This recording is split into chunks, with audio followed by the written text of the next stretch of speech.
This is video 2 of Introduction to Children's Literature. In the first video, we saw definition and history of children's literature. In this video, we are going to start with the condition of children's literature today. Children's literature today is more expansive and diverse, and due to advancement of technology, we have more varieties available in children's literature. We have books for infants, toddlers, and school going children. And books are of different materials. We have cloth books, we can wash the books, and we have music books, and we have pop up books. So children are enjoying reading, and preteens have early readers, and the teenagers generally like graphic novels. And we have more young adult books printed these days after the publication of Harry Potter series and its success. Children's books and young adult books are published widely across the world. These are some of the titles: Alice in Wonderland, The Adventures of Huckleberry Finn, Treasure Island. I hope all of us enjoyed reading these books. Now let's come to the characteristics of children's literature.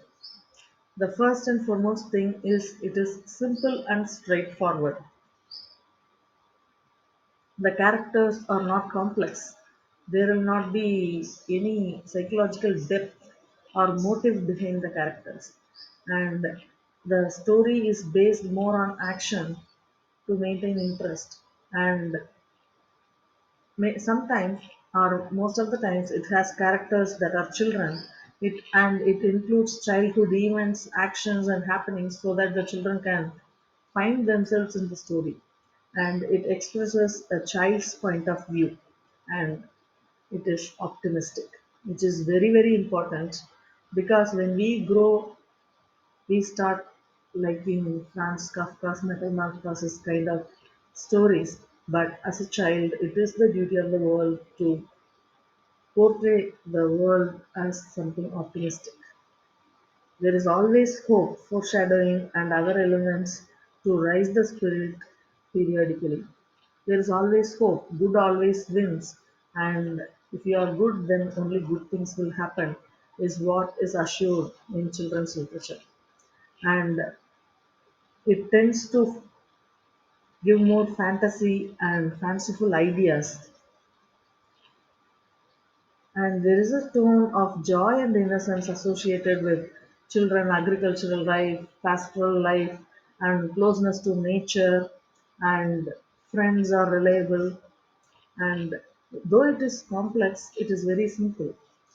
When I say complex, I mean to say, the kind of things that happen in Alice's Adventures in Wonderland are kind of complex, but at the same time, it is simple because characters are straight. Dangerous world that innocent children can roam through it. Didactic and teaches a lesson. That is very important. Didacticism is the basic character of children's literature, because when it started, the first motive is to teach morals to kids, and repetition. Often it repeats same thing. It emphasizes. That is why when we see cartoons like Dora, when Dora asks questions, where are we going, where are we standing now, kind of questions, and children like to repeat.